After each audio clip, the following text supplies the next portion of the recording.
बिस्मिल्लाहिर्रहमानिर्रहीम। आज हम यहाँ पर एक मस्जिद में आए हैं, जहाँ पर हमें टास्क मिला कि इस मस्जिद की हीट लोड एस्टिमेशन करनी है कि हमें कितने एसी रिक्वायर्ड होंगे। इसके हमने डायमेंशन ले ली है, लेंथ इसकी हमने ले ली है, लेंथ विड्थ हाइट। और इसके पॉइंट्स ऑलरेडी कंस्ट्रक्शन जब हो रही थी उन्होंने 4 पॉइंट्स पे रखे हुए थे एसी के लिए। वायरिंग इसकी ऑलरेडी हुई थी अंडरग्राउंड। तो ये स्विच उन्होंने बाहर रखे हुए थे 4 एसी के लिए। तो अक्सर लोग एक चीज़ छोड़ जाते हैं कि वो इस हाल में देखें तो वो यहाँ पर एक ना मेंबर के ऊपर एक एक्स्ट्रा ऊपर स्पेस है जो 10 बाई 10 बनती है, 10 फुट लंबाई चौड़ाई और हाइट भी। तो इसको लोग अक्सर छोड़ जाते हैं, तो ये हमने इसको भी कंसिडर किया क्योंकि ये भी एसी के लोड में आती है। फिर आउटर जब रखने हैं और आउटर का आपने देखना है कि आउटर के अंदर क्या कहाँ पर पॉसिबिलिटी होगी, जगह के हिसाब से क्या चैलेंजेस होंगे। तो इसको फिर हमने करने के बाद हम पूरा एस्टिमेशन निकाली इस पेपर के ऊपर। तो इसको मैं आगे चल के आपको वीडियो में मुकम्मल सारा बयान करता हूँ किससे हमने इसको एस्टिमेट करके हमने इसको रिकमेंड किया कि कितने का में एसी चाहिए होंगे यहाँ पर, कितने कैपेसिटी के और कितने क्वांटिटी में।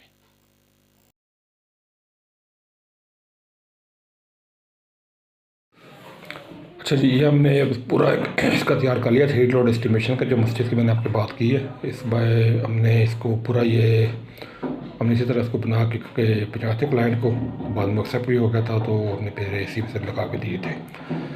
तो अब इसको मैं आपको थोड़ा सा आपको ब्रीफ करता हूँ कि किससे हमने इसको एस्टिमेट किया, ठीक है। तो ये हमने एक रफ से बनाया था, तो इसका आइडिया हो जाएगा आपको। उससे पहले कि मस्जिद की जो इसका जो हॉल का वॉल्यूम निकालते हैं, ठीक है। उसमें आपकी हॉल की जो वॉल्यूम है, हीट लेंथ विड्थ और हाइट। और लेंथ इसकी 56 फुट है, हाइट इसकी 26 फुट है, विड्थ 26 फुट है और हाइट इसकी 10 फुट है। वो हमने इसको वॉल्यूम निकाला, वॉल्यूम 1 और वॉल्यूम 2 वॉल्यूम है। जो उसको ऊपर ओपन स्पेस हम दिखाई है, ऊपर उसके अंदर ओपन स्पेस भी थी एक जो नाम साहब का होता है ना मेंबर्स के ऊपर, ठीक है। उसका अलग से निकाला हमने ये वाला। तो पहली जो इसकी लेंथ विड्थ हाइट को हमने यहाँ पर वॉल्यूम निकाले, मल्टीप्लाई किया, आपस में किया, तो 14,560 फीट में आ गया। वॉल्यूम 2 की जो 12 बाई 10 बाई 14 था, ठीक है, 12 बाई 10 बाई 14। तो इसका जो 1680 आ गया इसको, और ऊपर इसको हमने जब प्लस किया तो हमारे पास आ गया 16,240 40 इसका वॉल्यूम टोटल आ गया। अब इसका जो फार्मूला है इसका BTU निकालने का, वो length into width into height cube root by multiply by 10। तो उसको जो वैल्यू जो हमने वॉल्यूम पर निकाली थी, इसको हमने यहाँ पे हमने इसको फिट किया फार्मूले के अंदर, और ये बन गया। इसका क्यूब रूट निकालेंगे तो 25.3, और 10 से डिवाइड किया तो 2.5 टन बनता है एक खाली हाल का, ठीक है। जो खाली हाल मैं आपको शो किया था इस वीडियो में पहले, तो उस खाली हाल का जो बन रहा है इसी की जो रिक्वायरमेंट है वो 2.5 टन है, ठीक है। इसको जो मल्टीप्लाई करते हैं 12,000 से, तो हमारे पास आंसर आता है 30,000 BTU, ठीक है। जब टन को BTU में कन्वर्ट करते हैं तो हम उसको 12,000 से मल्टीप्लाई करते हैं। पहले जो वीडियो में बनाई इस पर आप तफसील से देख लीजिएगा कि किस तरह ये सारा फार्मूला ड्राइव किया जाता है। तो 30,000 BTU के साथ, ठीक है। अब इसके बाद हमारे पास एक वैल्यू होगी 30,000 BTU इस खाली कमरे की। अब यहाँ पर बात ख़त्म नहीं हो जाती कि हमें जितना कमरे का वॉल्यूम है तो इतना एसी चाहिए होगा, नहीं। अब हमने अगले फैक्टर भी देखें जो अक्सर लोग छोड़ जाते हैं, जो गलती करते हैं, वो ये होता है कि इसमें अंदर लोग कितने होंगे, बंदे कितने होंगे। दूसरा इसका जो हम मैटर करते हैं वो है डायरेक्ट सनलाइट, कि इसके ऊपर डायरेक्ट धूप पड़ रही किसी तरीके से साइड से, वो। और तीसरा है सेफ्टी मार्जिन, वो हमने कि फ्यूचर के अंदर अगर रिक्वायरमेंट बढ़ती है तो उसके लिए हमारे पास क्या प्लान है। तो पर्सन का हम जो रखते हैं एक नॉर्मल वो 600 BTU के हिसाब से, ठीक है। तो हमने उसके बाद हमने जो उनके वहाँ जो मौलवी साहब थे खतीब से उनसे बात की, तो वो जनरल उन्होंने बताया हमारे पास 100 बंदे हमारे पास होते हैं हाल में, पूरा हमारा फाल फुल नहीं होता, 100 बंदे होते हैं। 100 बंदों के हिसाब से हमने इसको मल्टीप्लाई किया, तो 600 के साथ 600 एक बंदे के BTU, एक बंदा 1 घंटे में 600 BTU तक हीट को एग्जॉस्ट करता है, जनरेट करता है। जब वो सांस लेता है, डिस्चार्ज करता है, बाकी उसकी बॉडी की इतनी हीट होती है, तो वो 600 BTU एक बंदे की है। तो 100 के साथ मल्टीप्लाई करेंगे हमारे पास 60,000 हमारे पास आ जाती है ये एक्स्ट्रा BTU, ठीक है। उसके बाद डायरेक्ट सनलाइट हमने उसको मेजर किया तो किसी भी साइड से उसको डायरेक्ट सनलाइट नहीं पड़ रही थी।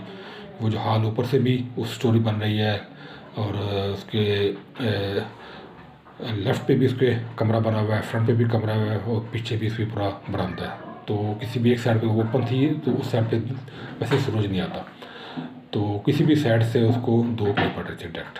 तो वो हमने दिल रखा, अगर वो होती तो यहाँ पर हम 10% रखते, ठीक है, यहाँ पर लिखते हो, यहाँ पर हम उसको रखते 10%, ठीक है, अगर होता तो। लेकिन फिलहाल नहीं है तो हमने को छोड़ दिया। 10% किसका? इस वैल्यू का, जो मैंने कहा, सॉरी इस वैल्यू का 30,000 का 10%। लेकिन अभी वो नहीं, हमने इसको छोड़ दिया।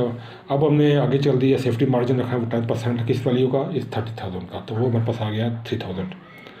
तो अब हम इनको सबको प्लस करेंगे, जो 3,000 है, 60,000 है, 3,000 है, तो ये हमारे पास टोटल जो हमारे पास ब्यूटी में आ जाती है वो आ जाती है 30,000 प्लस 60 प्लस 30 या 93,000 BTU। ठीक हो गया। इसको आप दोबारा भी खुद कर सकते हैं। 30,000, 3,000 एंड 60,000 के 93,000 BTU आ जाता है। अब इसको जब हम टन में कन्वर्ट करते हैं, ये 100 बंदों के लिए, ठीक है। अभी हाल हमारा फुल नहीं होता, क्योंकि तो मस्जिद में अभी नमाजी इतना नहीं होता कि बहुत ज़्यादा हर टाइम हाल फुल हो। तो 100 का एस्टिमेट 100 बंदे होते ही हैं ऑलमोस्ट ना, एवरेज। तो वो 93,000 ये हो गया। उसको 12,000 अब हमने उल्टा करना है। जब हमने BTU को कन्वर्ट करना है ना टन में, तो 12,000 से तकसीम करेंगे। पहले हमने मल्टीप्लाई किया था BTU में करना। अब उसको टन निकाल लें तो BTU को डिवाइड करेंगे 12,000 से, तो ये 7.7 टन हमारे पास आ जाता है। यानी कि 8 टन हमें रिक्वायरमेंट होती है। 2-2 टन के 4 हिस्से में चाहिए होंगे।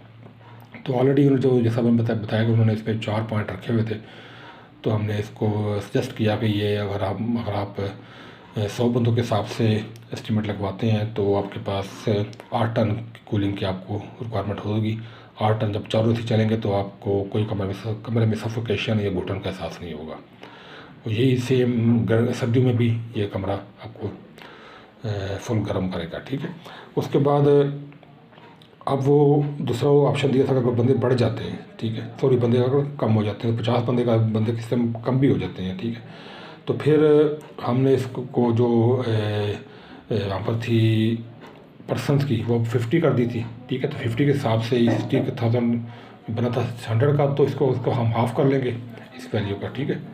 इसका हाफ़ करेंगे तो हमारे पास आ जाएगी 50,000, सॉरी 30,000, ठीक है। तो 30,000 ये वैल्यू पहले मेरे पास थी ऊपर वाली, ठीक है, मेन 30,000 दूसरी होगी और 3,000 तीसरी होती है, 33,000 आ गया, ठीक है। अब इसको जब हमने डिवाइड किया 12,000 के साथ, तो ये हमारे पास बना है 5.2 टन, यानी कि 5 टन। या इसको अगर हम सेफ से जाए तो 6 टन, तो हमारे पास 3 AC हमारे पास काफ़ी होंगे। तो ये हमारा एक टोटल एस्टिमेशन था। इसको मैं आपको पिक्चर भी आपको मैं भिजवा दूंगा, यूट्यूब चैनल के साथ लिंक हो जाएगी, इसको आप देख भी सकते हैं हमारे फेसबुक पेज पे भी। तो साथ में स्टैम्प लगा दी थी ताकि हमारी ये ऑथेंटिकेशन रहे कि हमने इस पर काम किया था, ठीक है। तो और आपको भी इस तरह का कस्टमेट आप किसी भी जगह का लगवाना हो, AC के बारे में कोई रिकमेंडेशन लगवानी है, तो वो आप हमें व्हाट्सएप नंबर पे अपने रूम का साइज़ और उसकी एस्टिमेटेड बंदे कितने होंगे, और उसके में जो मेन चीज़ होती है कि उस पर जो सूरज का जो कितनी देर सूरज किसी भी साइड पे रहता है, वो उस पर आप हमने इसको कंसिडर करते हैं इन चीज़ों को। तो फिर हम उसको एग्जैक्ट आपको उसका AC का साइज़ बता देंगे, ठीक है। दुआ में याद रखिएगा। अल्लाह हाफिज़।